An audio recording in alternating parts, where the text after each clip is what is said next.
Naging mainit nga na kontrobersyal ang usaping ito sa mundo ng social media at pati na rin sa buong bansa. Patuloy na umiigting ang tensyon sa pagitan ng administrasyon ni Pangulong Kiting ng Norte Jr. at ng mga mamamayan matapos ang sunod-sunod na isyong nagpapakita ng umano'y kawalan ng aksyon at malasakit ng pamahalaan sa mga pangunahing problema ng bansa. Ayon sa mga ulat, kaliwat ka ng kilos protesta ang inilunsad ng iba't ibang grupo mula sa sektor ng mga manggagawa, estudyante, magsasaka at iba pang marginalized na sektor.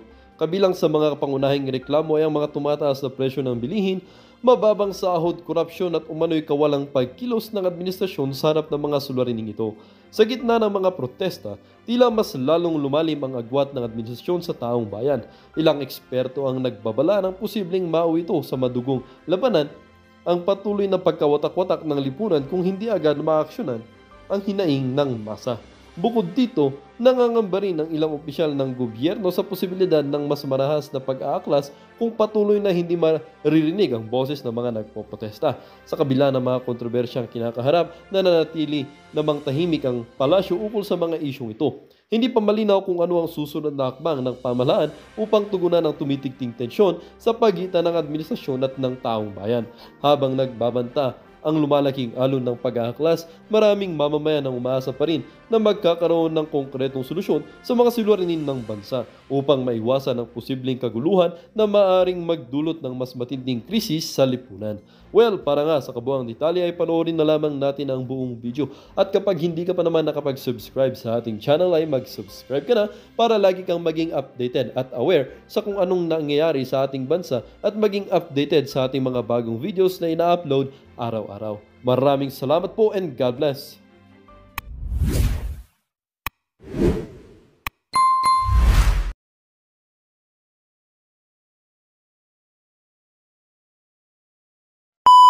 Yan, dahil talaga naman ang Pilipino, pasensyoso, pero meron talagang hangganan. Gaya na ngayon, sa tingin ko, naroon na tayo sa hangganan ng pasensya ng mga Pilipino. Yes. Mabuti sana Go ahead.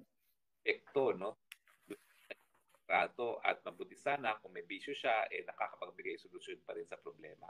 Pero tingin ko natin yung bisyo ang dahilan kung bakit walang solusyon na naibibigay sa mga problema ng taong bayan. No? Nariyan po ngayon ang tao sa EDSA dahil unang-una, hirap na sila sa kanilang pagkakas. Hindi na pa ng araw dyan sa EDSA kung tingin nila ay komportable ang kanilang mga buhay. That's true. Alam SWS, Past Asia, talagang dumadami ang hanay ng mga Pilipino na sa tingin sila ngayon ay mas mahirap at yet yung latest finding ng SWS no, na mas marami ngayong Pilipino ang nagutom at mas marami ngayong Pilipino ang nakakahirap. In fact, kung titignan natin ang datos, no, ngayon sa administrasyon ng Marcos Jr., ito yung panahon kung saan nagkaroon ng pinakamatinding problema sa pagkagutom. That's true. Pilipinas, at least in recent history. No? Nakapagtataka na no? Halos nalampasan pa ang level ng pagkagutom o pagkahirap nung panahon ng COVID na walang hanap buhay mga tao. Pero doon naman kasi mga panahon na yon, tagal naman yun talaga ang dapat na dapat lang na binigay talaga yung mga ayuda. Hindi yung mga panahon ngayon na binibigay ang ayuda para lang sa politika miski walang kabiriyang nangyari. Pero ay alien na ngayon ang ating mga kapatid sa EDSA at gaya ng aking sinabi, siguro po sandali na lang maisasarado na yung isang lane ng EDSA. Kaya ng Ortigas Avenue. Hindi ako nagkakamali, Ortigas Avenue itong nakikita natin at nasa ang ating mga taong nasa kalsada na, hindi na kayang pigilan dahil nag-uumapaw na sila. Spokes, gusto ko lang pasalamatan si Erwin. Ang sabi ni Erwin, maraming salamat po Madam Maharlika sa walang sawang pagsuporta sa tama at sa walang kwentang gobyerno na ginagawang gatasan ang tax ng bayan. Kaya pakiusap lang sa aking mga kababayan, magkaisa na po tayo, pumunta na po kayo dyan sa EDSA. Si Belinda Channel, thank you. At again, si Erwin. Ngayon, Spokes, talagang nakita nyo, no? Pakapal talaga yung mga tao. Pero gusto kitang kunan ng reaksyon na hindi lang si Marcos Jr. ang bangag dito o adik. Dahil kagabi nga ay talagang tahasang sinabi ni Pangulong Duterte na kilalang kilala sa Davao ang pagiging addict, hindi lang ni Marcos Jr., pati na rin si Anton Lagdameo na kanyang special assistant to the president. Imagine mo, Spokes, ito yung namumuno sa atin? Well, yun nga ang masakit, no? Unang-una kasi, hindi mo po pwedeng i-dismiss yung sinabi ni Presidente Duterte na chismis-chismis lamang.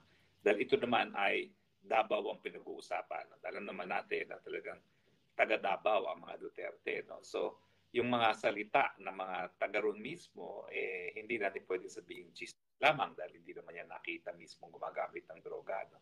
Pero sa tingin ko, ito nga yung sinasabi ni Presidente na bago pa siya maging presidente, nung mayor siya ng Davao, nakakuha nga siya ng impormasyon sa PIDEA na ang presidente kasama ang mga mayayaman sa Davao ay talagang gumagamit ng pulburon sa Davao. No? So, isa siguro dun sa mga mayayamang binanggit ni presidente ang special assistant to the president. No?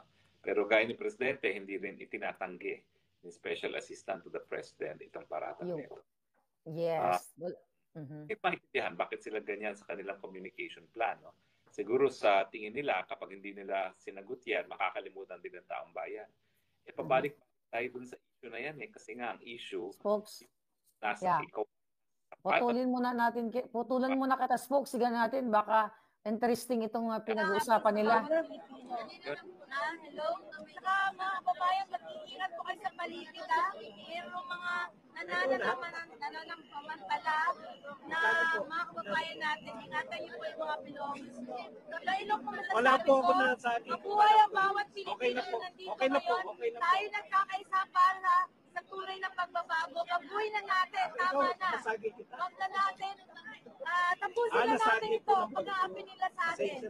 Itong gobyerno ni Bongbong Marcos at yung mga buhayan nito. At protektahan natin ang ating Pangulong Pangulo si Sara. At sabi niya, mapayapang mamamahayag ito yun. Mapayapa tayo. Hindi tayo nagpupulo dito. Dahil nasa democratic country tayo, under Constitution, ay karapatan natin magpahayag ng ating saloobin dito. Alright. Ayan, so dumadami na nga ang ating mga kababayan dyan. At talaga naman, Spokes, nakakatuwa, ano? At doon po pala sa, ayan, may mga nananawagan, sabi ni Chester, KOJC at INC, pasok na po kayo. Manawagan tayo sa ating mga kababayan na may kakayanan, ano, na tumulong at maging part niyan. Magdala po kayo ng tubig, importante yan. At hanapin nyo lang yan, sila Maui, sila MJ, yung mga vloggers dyan. Magbayanihan tayo, no? Wala namang, ito, mga organic na tao at kung mapapansin mo, Spokes, ibang-iba itong mga tao dito kumpara doon sa Liwasang Bonifacio, no? Well, malinaw na ito ay talaga mga ordinaryo mga mamamayan. No? At ito ay hindi miyembro ng kahit anong organisasyon. Sila ay nadinig ang panawagan ng ating dating Presidente Duterte at sila ngayon ay nagdesisyon na sila ay maninindigan na, no? Na tama na, sobra na, hindi dapat isang drug addict ang presidente ng bayan. No? So, kaya nga po kung mapapansin nyo, parang they come from all walks of life. May mayaman, may hirap, at para rin itong yung karanasan natin ng mga nakalipas na EDSA sa ating kasaysayan. Sagutin mo muna yan, Spokes. Okay, sagutin mo muna, okay? I-mute muna kita. Okay. So, ayan, mga kababayan, habang may kausap si Spokes Hari sa lahat po ng aking mga palangga, na malapit dyan sa sa NCR ay sana gumising ka na daw, Browner. Mandato, sabi ni Jojo Mones, mandato nyo ang taong bayan at ang Pilipinas ayon sa saligang batas. Totoo po yan. So, ayan, grabe kung makikita nyo mga palangga, wala na talagang tulugan ito. At kanina, nag-vlog tayo halos 8 oras. Nagpahinga lang tayo, wala pa yata ang 1 oras. At sabi ko nga, ayoko kasi mamisto mga kababayan. Sabi ni Ben, shameless, smart magic President Bonget, alis dyan. Ayan, mag-demand kayo ng drug test. At kung mapapansin mo yung mga tao, wala nga silang mga placards eh. 'Di ba? Wala silang mga placards. Wala ng mga BBM resign. I hope yung mga pupunta doon, at least magdala kayo para naman may papakita tayo ano ba itong pinaglalaban na, well, sila talaga nag-prayer rally sila. So kung makakapagdala kayo ng inyong placards, yung inyong saloobin, na i-call out ninyo ang AFP at PNP, na sabihin nyo, AFP at PNP, manindigan kayo.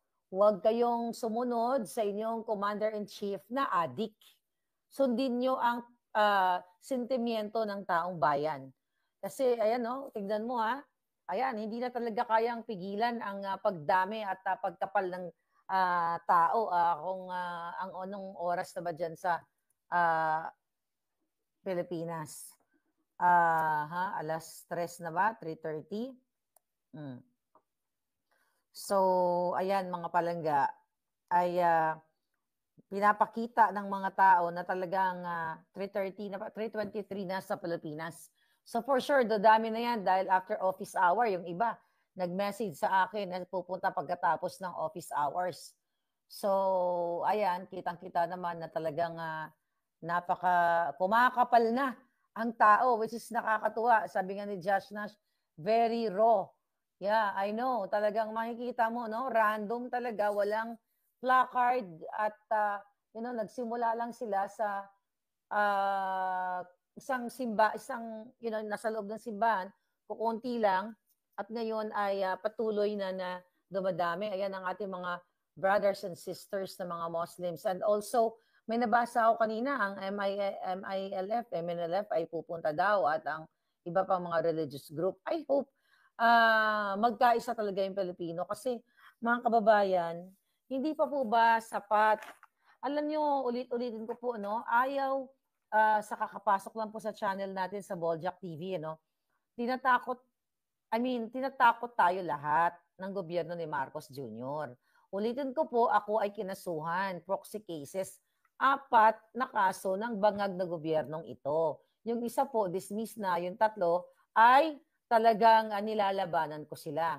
Nung July, nung ako ay naglabas ng authenticated video ni Marcos Jr., ito po yung authentication coming from forensic expert dito sa Los Angeles, California, na kung saan ito ay pinatunayan ng isang forensic expert na yung video po na nag-viral na si Marcos Jr. ay sumisinghot ay hindi po ito deepfake. Kasi kung ito po ay deepfake na ito ang pinapalabas na ni Marcos Jr., binayaran nila ang mga mainstream media na sabihin na si Maharlika ay nagpakalat ng deepfake at tinakot-takot pa po nila ako nakasuhan.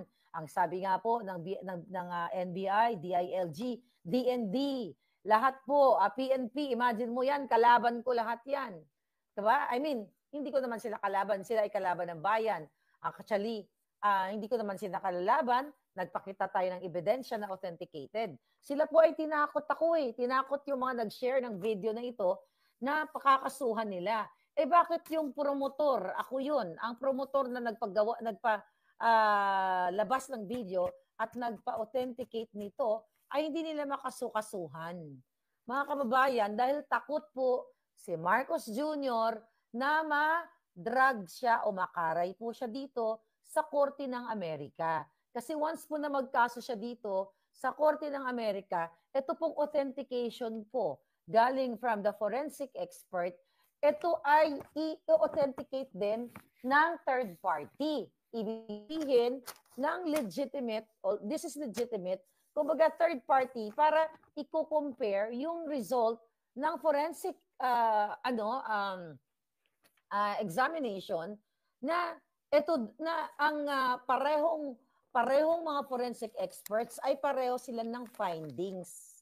So mga kababayan, gumising na po kayo. Okay? Gusto nilang arestuhin ang presidente, gusto nilang ang vice presidente, gusto nilang gurgurin dyan sa Huwad Committee, yung mga putang ina po sa Huwad Committee, ang mga kongresista ninyo po ay mga demonyo na. Inuubos nila ang pera ng bayan sa paghihiring na yan.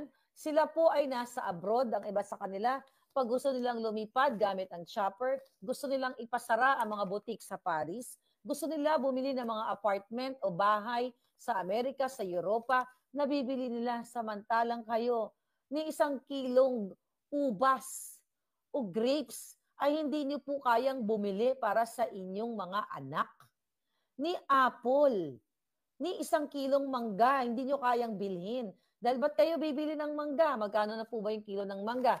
Ay bibili nyo na lang na bigas na pagkamahal-mahal at kung marami kang mga anak, dahil hindi kasya yung bigas na rice at walang pabiling ulam, naglulugaw na lang kayo. Naglulugaw, nag-aasin o sahugan ng 1 perasong itlog, paghati-hatian na lang, di ba? Para makatawid ng inyong gutom. Samantala, si Abante ay sinoshow o pinapakita po ang mga mamahaling sasakyan katulad ng, ano ba mga sasakyan niya? Mercedes-Benz, kung ano-ano pa yung mga sasakyan, ipinagmamalaki nila sa inyo. Di ba? Pinagmamalaki nila mga luxury items, mga luxury bags na nagkakahalaga ng milyon po. Mga relo, Rolex at kung ano-ano pang mga brand na milyon-milyon ang halaga na ang kanilang mga material na bagay samantalang kayo ay gutom na gutom. Sabi ni Libra, junior officers, you're the best options. Act now. Save the Philippines Constitution. I hope marinig tayo. Ako dito, ano pa ang mapapala namin dito? Ako, lalo na po ako, nasa Amerika ako. Napapaos man ako dito, walang tulog, pero ayoko ma-miss yung moment na ito na nakikita ko na yung mga kababayan natin parating na parating, ang aking mga kaibigan, mga kaklase, ang sabi sa akin, sis, pupunta kami sa EDSA after office hours. So, the more na namomotivate ako dito, mga kababayan, na hindi na matulog. Okay? Ayan. Sa mga 300 pesos na daw ang kilo ng lokal na mangga, sabi ni Joel Ramirez, habang yung imported na ubas ay 150 pesos lang. Really? 150 pesos per kilo ng ubas? Mura yan. So, ang mangga ay 300 pesos? Oh, wow. So, imagine mo, kung 650 minimum wage ang kinikita mo, hindi paano ka bibili ng bangga palangga? 300 pesos, matira sa'yo 350. Magbabaon pa yung anak mo. O ilan ng anak mo, ulam nyo sa buong maghapon. Kaya kawawa talaga. Samantala ang mga bangag, samantala ang mga bangag, sa, ano tawag dito, spokes, i-unmute mo lang, kapag gusto mo nang pumasok. Ayan. Samantalang ang mga bangag ay lahat po sila.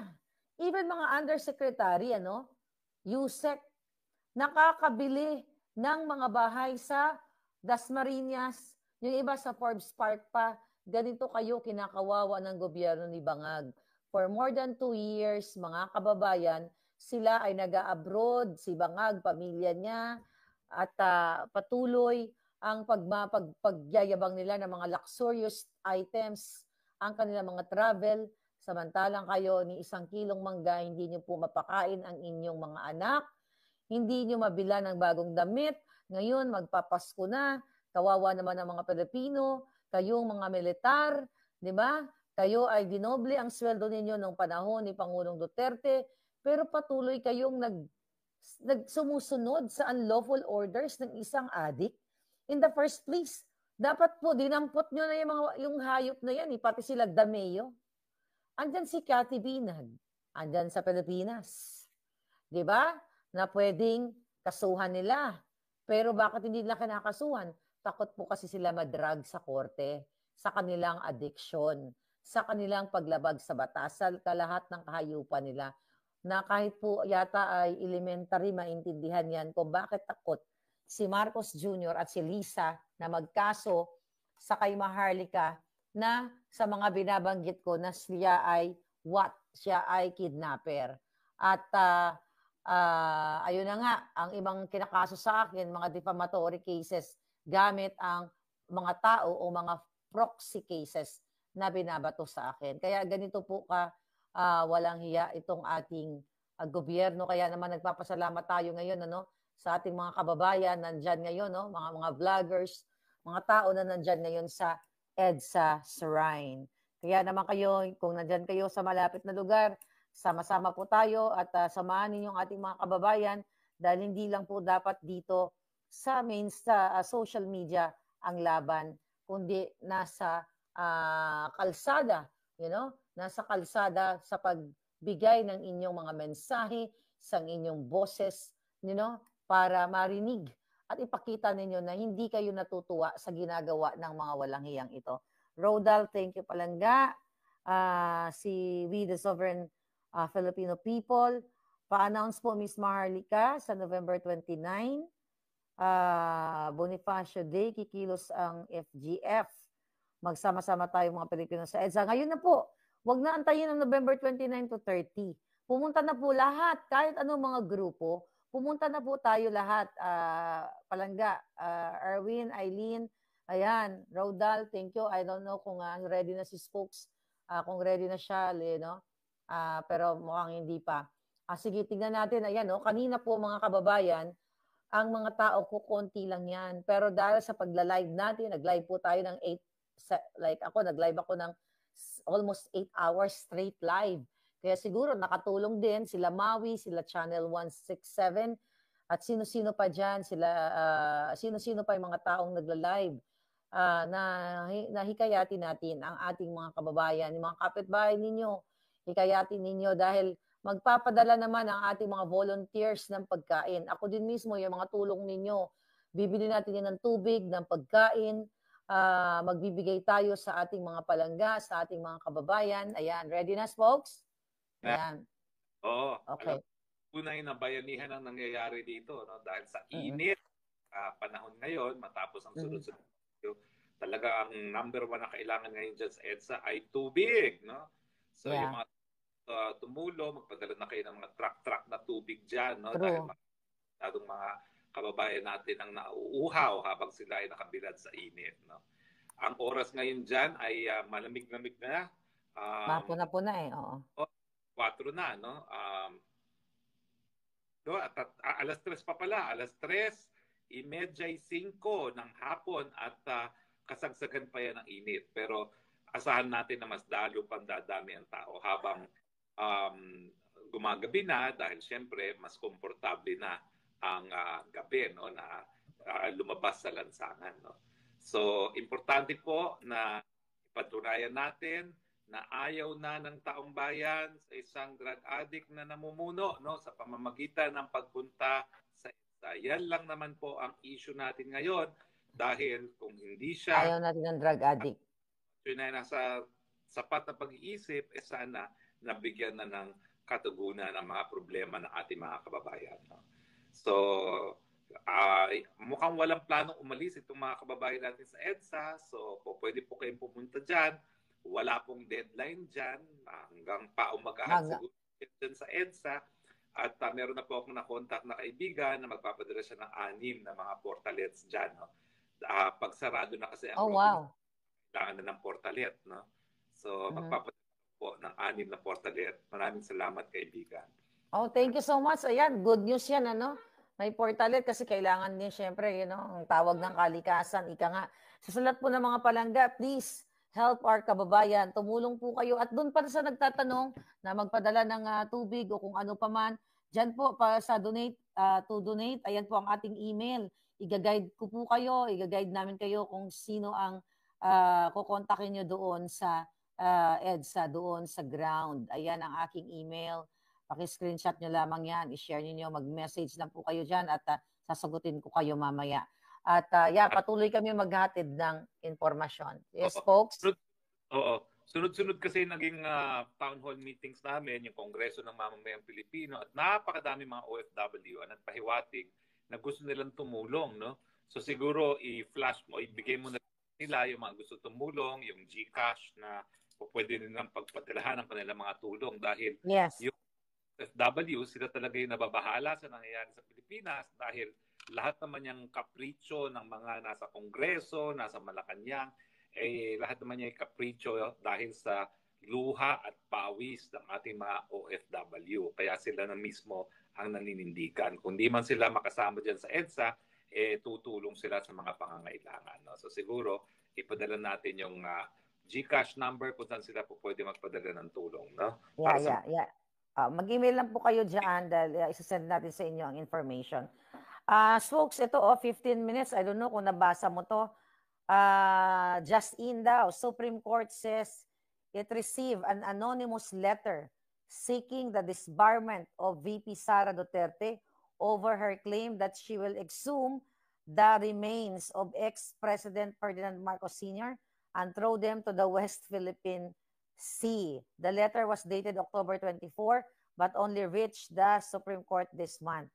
Anong opinion mo doon as international lawyer? Pangalawang disbarment na yan, no? At pati naman ako, sinampahan din ako ng disbarment, no? Nung dating... Si Attorney Glenn, ano? Pa kayo lahat? Okay.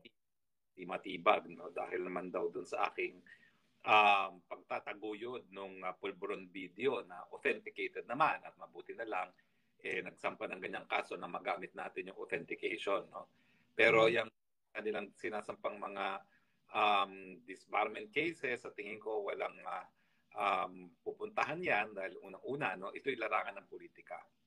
Sa larangan ng politika rin respeto ng ating hukuman, ang karapatan ng malayang pananalita dahil ang panlaban sa mga masasakit na salita ay yung mga salita na kung mali ang mga masasakit na salita ay nagsasabi ng katotohanan. So kailangan po yan, magbatuhan lang ng ideya at kung sa tingin nyo na merong mali, di magbato rin kayo ng impormasyon sa tingin nyo sa tama.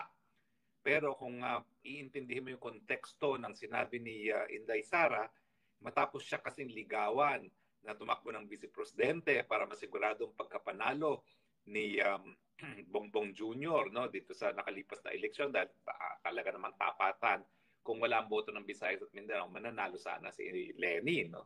At kung hindi naman pinayagan ng ama niya mismo ang paglibing doon sa labi ng Marcos Sr., hindi naman yan malilibing sa libingan ng mga bayani, di ba?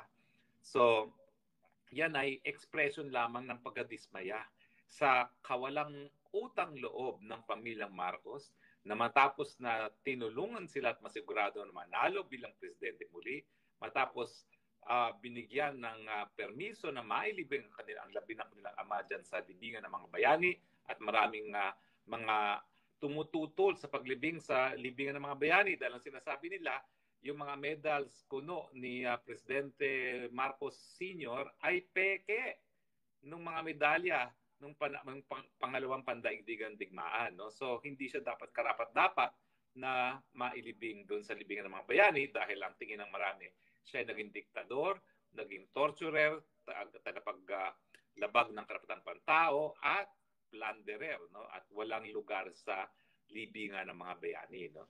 Mantakin mo nga naman, matapos pinalibing, matapos siniguradong manalo, ang igaganti nila ay una-una itong nais nilang mangyari na makulong sa dahig ang dating Presidenteng Rodrigo Roa Duterte at ngayon nais rin nilang matanggal sa pwesto ang VP Sara bagamat siya sa kasaysayan ng Pilipinas ang pinakamaraming botong na nakuha sa ito ng eleksyon. No? At syempre, hindi lang yon, no? Pinapatanggal ngayon siya bilang Vice President. No? So, sige lang, lahat naman po yan ay dadaan sa tamang proseso at titiwala naman po ako sa aking mga kapatid na mga abogado na siyang magdidesisyon at magbibigay ng rekomendasyon kung dapat nga bang madisbar ang ating Vice President. No? Alam nyo kasi yung pagdidisbar na yan, maski ihain mo yan sa Korte Suprema, ibabato pa rin yan sa Integrated Bar of the Philippines. No? Kasi dapat mga kapwa-abogado ang magdesisyon kung tama o mali ang ginawa ng kasama nila sa propesyon. No? Bagamat ang kanilang desisyon dahil integrated bar nga ay recommendatory sa ating Korte Suprema. Pero ang Korte Suprema naman, kadalasan ay tinatanggap ang rekomendasyon dahil yan ay hatol ng peer. Okay? It's a judgment of one's peer, no, na rinirespeto ng ating Korte Suprema. So, ang aking sinasabi lang sa mga kababayan sa mga panahon nito, napakadaming kasong isasampa, hindi lang sa mga Duterte, kundi sa mga akaldado ng Duterte. Gaya ko po, na sinampahan ako ng reklamo sa DOJ ng qualified trafficking na wala pong bail. No? Pero yung pagsasamba po ng reklamo, hindi pa po yung sigurado kung yan ay masasampa sa hukuman dahil dumadaan pa rin yan sa proseso ng preliminary investigation. At syempre, maski yan ay maisampa sa hukuman, meron pa rin presumption of innocence hanggang mapatunayan na guilty ang akusado. Gaya ng nangyari kay Franz Castro na ngayon ay wala ng presumption of innocence. So wala pong ibig sabihin yung mga kasong sinasampa na yan ay kabahagi lamang ng paninira sa mga Duterte at kanilang mga akalyado, gaya ng napakadami na rin kasong hinain nila laban sa iyo, Maharlika, no, dyan sa Amerika. At ang pinakahuling nagsampa ng kaso nga laban sa iyo ay itong si Appropriations Committee Chairman Zaldico. At nang nakita ko yung kanyang reklamo, binireklamo niya yung pagsisiwalat mo ng kanyang mga ari-arian sa Europa. Na pinuntahan mo pa. Hindi naman pala ikaw nag-imbento. Pinuntahan mo pa yung mga That's true. That's true, Attorney Harry, no? Spokes, no? Oo nga, Oo. Ang hindi galing sa nakaw na yaman niya, bakit siya magagalit na na-establish mo yung kanyang mga kayamanan sa Europa, no, sa Paris at iba-iba pang mga lugar. So wala pong ibig sabihin yan, ang pagsampa ng kaso, yan lang po ibig sabihin, lalo na kung sasampa ka ng kaso sa Amerika na mahal ang proseso ng legal, talagang napakadami ng pera nila. Lumalabas sa kanilang mga tenga ang pera. No? Ang tanong, saan ang galing? No? Wala naman tayong sinasabi, ha? Ang tanong lang natin, saan ang galing? Dahil nung sampa ng kaso sa iyo, Maharlika, na ang kinong abogado pa ay abogado ni Johnny Depp, no? Saan kumuha? Yes. Pagbayad sa abogado yan, no? Kung hindi, galing din siguro sa PCSO, dahil yan yung kaso ng PCSO laban sa iyo, no? Sa defamation, no? Dapat yan, kapag sila magdidemanda ng ganyan, manggaling sa sariling bulsa nila yan. Dahil hindi naman dapat nanggagaling sa bulsa ng gobyerno yan. Pero hanggang ngayon, hindi pa rin nilinaw kung saan nila kinuha yung pambayad sa siguradong napakamahal na abogado dyan sa Amerika. Pero nagsisilbang halimbawa ka, Maharlika, sa lahat ng mga ginugurgor ng Marcos Jr. administration, naninindigan pa rin tayo, hindi nagpapasupil, lalong pinapatahimik, lalong nagiging maingay. No? Kaya lang, Maharlika, masasabi ko lang sa iyo, matapos itong nakalagpas na weekend, mukhang nalaos ang iyong pagmumura sa pagmumura ni Inday Sara Duterte. Correct, Spokes. Spokes, tuloy-tuloy ka lang ha. May kausap lang ako. Sige, tuloy-tuloy ka. Naririnig kita. At anyway, ayan po, no, patuloy nyo nakikita pagtipon-tipon ng ating mga kababayan sa EDSA at nananawagan po kami. Ang tanong lang naman,